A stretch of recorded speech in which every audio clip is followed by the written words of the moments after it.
Our scripture lesson today comes from Matthew chapter 3, verses 13 through 17. Then Jesus came from Galilee to John at the Jordan to be baptized by him. John would have prevented him, saying, I need to be baptized by you, and do you come to me? But Jesus answered him, Let it be so now, for it is proper for us in this way to fulfill all righteousness. Then he consented, and when Jesus had been baptized, just as he came up from the water, suddenly the heavens were opened to him, and he saw the Spirit of God descending like a dove alighting on him. A voice from heaven said, This is my Son, the beloved, with whom I am well pleased. This is the word of God for the people of God. Thanks be to God. Where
I wish all of you could see what I see.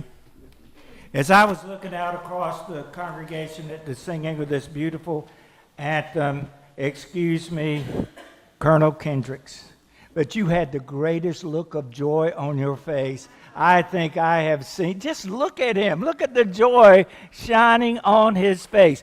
I don't know about you, but the singing of that hymn reminds me of my own baptism and my own entrance into the church and into the kingdom of God. I was baptized in Pete Chapman's fish pond.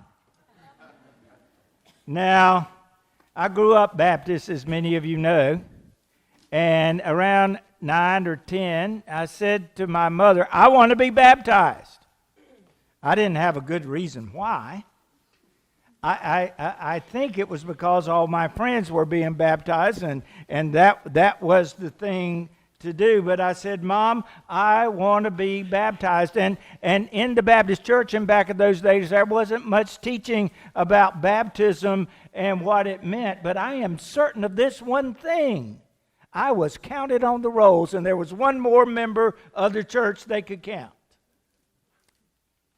It doesn't matter if you were baptized in a fishing pond or at a baptismal font when you were 12 or 50.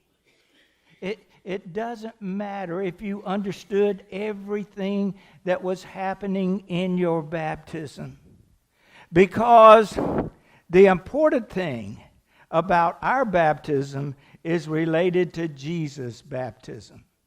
And it's not so much what we have done, but what Jesus Christ has done for us in our very own baptism. My mind goes back today to the beginning of Advent, just a few weeks ago. And I remember standing in this pulpit and saying, we can't get to Christmas without first going through John the Baptist, without first John the Baptist directing us and telling us that the Savior of the world was coming and we needed to prepare our lives. And now we're at the beginning of the year. Just 3 weeks ago, we celebrated the birth of Jesus. Now we're celebrating Jesus' baptism. And I don't know about you, but I've heard a lot of preachers say that this is one of the toughest Sundays they ever had to preach on, preaching on the baptism of Jesus year after year after year after year. But I find it a very exciting, wonderful thing. So listen today at the baptism of our Lord Jesus Christ. But first, I want to talk about the River Jordan. The River Jordan began as a little trickle up in the northeast mountains of Israel. It travels some 225 miles, as it is a meandering river, right? It's a meandering river that travels 200. But if you go by the crow, it's only about 124 miles. Now, here's the interesting thing that I have learned about the Jordan River. The Jordan River. It is the lowest spot on the face of the earth. I want you to hear that. As it enters into the Dead Sea, it is the lowest spot on the face of the earth. Over 1,400 feet below sea level. You can't get any lower on earth if you stand on the surface of the earth than the Jordan River. That's important. I want you to remember that small fact. Now, years ago, when John was around, it was a mighty river. It was a wide river. It was a fast-flowing river. But today, because of agriculture and farmers using the water for irrigation, it's not very wide at all. And the flow isn't all that much. And yet, in John's day, it was lush.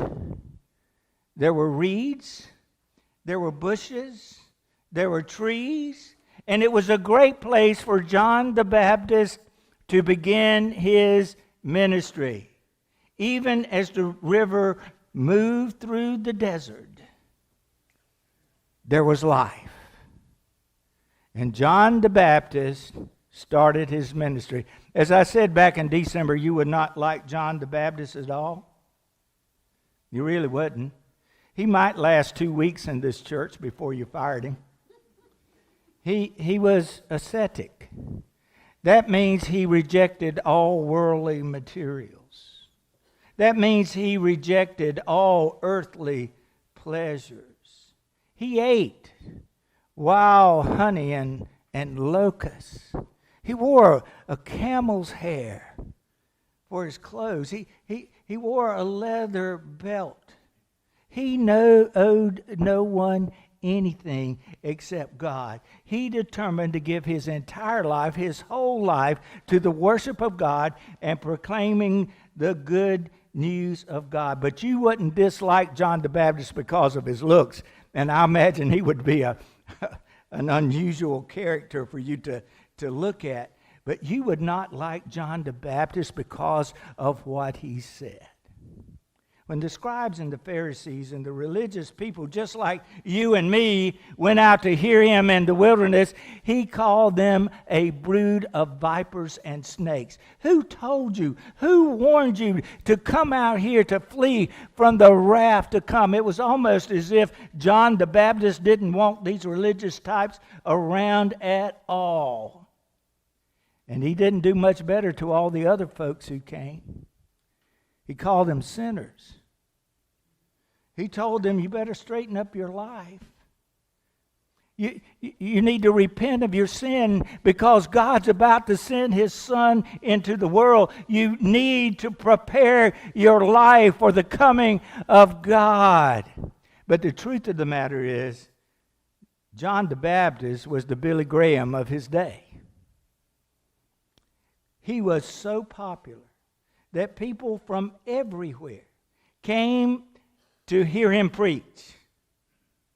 They came from Jerusalem and Judea and Samaria, from every area around the wilderness. They all came to hear this man of God preach. He was so popular that one of them asked him, "Are you the Messiah? Are you the promised one?" And he said, "Oh, no. I baptize you with water.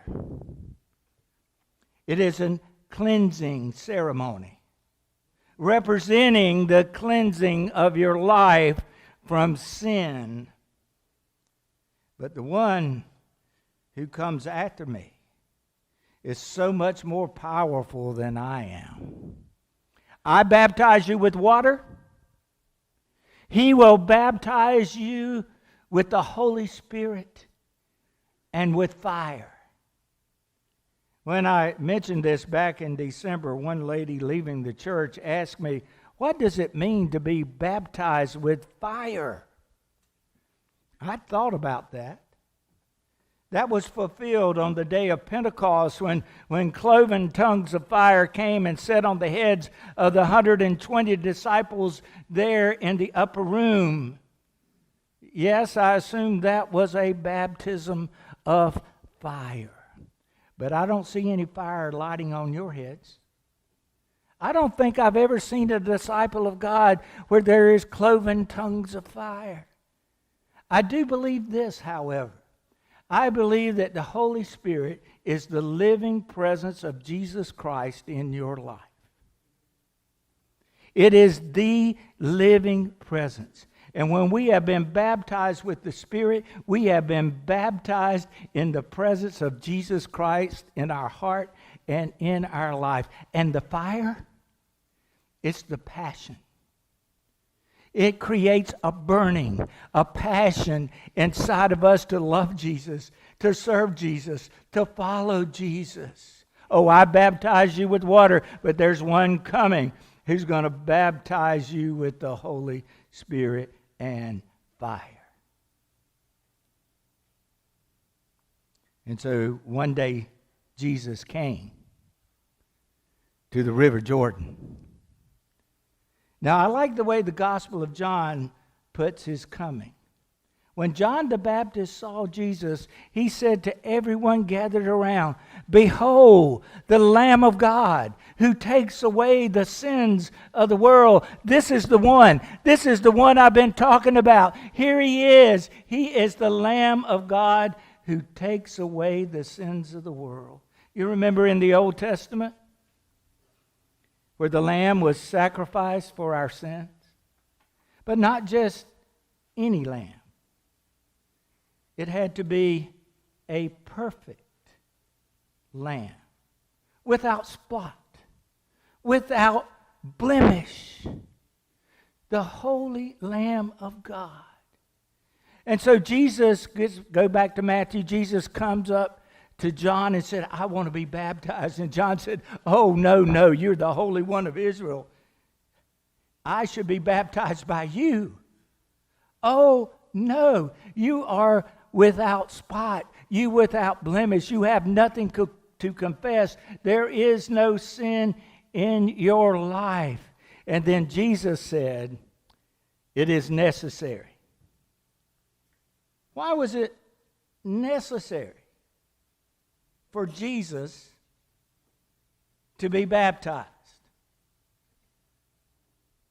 He committed no sin. He had nothing to confess. He was in right relationship with God. Why was it necessary? Jesus answers the question: to fulfill all righteousness. And so John the Baptist agreed. Jesus entered into those muddy waters, those chilly waters, and he was baptized. Here's why it was necessary to fulfill righteousness.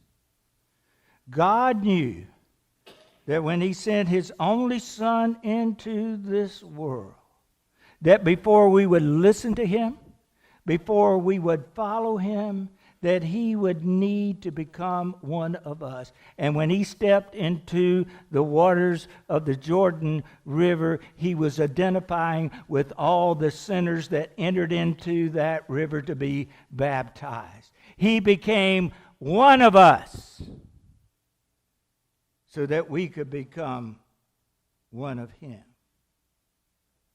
Do you remember where Jesus was born? In a manger in Bethlehem, to poor parents. You couldn't come to a more lowly place than Bethlehem. Do you remember where he was baptized at the lowest part of the whole world? Why did he come to the Jordan River? So that whether you are the mightiest or the lowest, whether you're the richest or the poorest, he came into those waters so that he might identify with you and I, and that he would become like us so that we could become like him.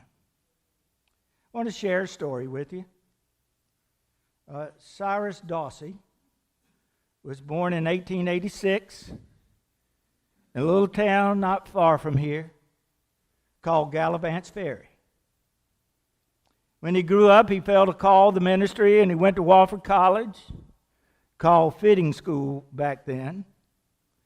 He graduated in 1910, but in 1906 he was licensed to preach the gospel, and he was serving a little small church in Spartanburg County. And at a district meeting in Spartanburg, they had a visiting preacher talking about the needs in Brazil for a missionary to go there and spread the gospel of Jesus Christ. Evidently, this speaker was so powerful that Cyrus Dawsey decided right then and there on the spot that he would go. So in 1914, he packed up his family, his wife, and he moved to Brazil. Now, he knew that they would not send him to Sao Paulo, the biggest city in the world today. that he wouldn't get the largest churches. No, they sent him to the interior of Brazil, to Sao Paulo, where there were no churches. There was no infrastructure. There was nothing. And he knew that if the people were going to listen to him, he had to become one of them. He spent one entire year in intensive language study to learn Portuguese. And then he started living the way they lived. He went from community to community proclaiming the gospel and starting little small churches wherever he could, like they did 100 years before in the circuit rider on horseback. His wife, Mrs. Dawsey, was a teacher. And so she taught in every community they were in. And if there wasn't a school there, she created a school. She was the nurse of the communities. She was the midwife. She was the teacher. She was even the undertaker. Now, my wife will be here at 11 o'clock, but I'm certain she's glad that's not on her job description. They lived in a mud house, just like the people did. Clay floor, well water, kerosene lights. Cyrus gave up all the privilege of this country so that he might go to Brazil, live the way they lived, so that they could come to know the love of Jesus Christ as their Savior. I was in Brazil a few years ago, in the interior, and I went to a church that Cyrus Dawsey pastored. And I said to the pastor, I know him. Well, I didn't know him, but I knew of him. And I said, he's from my state. And he said he is one of the greatest leaders that this church has ever had. Hundreds and thousands of people came to know Jesus Christ. He literally brought Methodism to the interior of Brazil alone. He served the Brazilians for 32 years. And then they elected him bishop at the General Conference of Brazil, the second American ever to hold that position in that country. And he served for 10 years. So he gave his life for 42 years. 42 years. He became one of them so that they could know the love of Jesus Christ. Now do you understand the importance of Jesus as he entered into the waters of the Jordan? He became like us so that we might become like him. But there's another step Jesus had to make for us to become like him. He died on Calvary. And there he gave his life. And there his grace is poured out on all. Friends, you can't work enough. You can't do enough. You can't be good enough to be even close to Jesus Christ. The only way we can become like him is through his grace and his death upon the cross of Jesus Christ. And as he came up out of the waters, there was a voice from heaven that cried out for anyone and everyone to hear. This is my beloved Son, in whom I am well pleased. And then John saw the Spirit come down like a dove and light on Jesus. This is my beloved Son, in whom I am well pleased. Do you know why we were baptized? So that we might become a part of God's family. That through the power of the Holy Spirit and the grace of God, we will know God's great love and redemption. Folks, we are saved not because of what we do. We are saved because of what our Lord and Savior Jesus Christ did for us. It's His baptism that is important. Our baptism simply says we want to identify with Jesus Christ. We want to be Christian. We are Christ's sons and daughters. And right now today, I think if we had ears to hear, you would hear a voice from heaven saying, even though we are not perfect the way Jesus was perfect, these are my sons and my daughters. These are the ones in whom I'm well pleased. We only please God because of the great grace that God has given to us.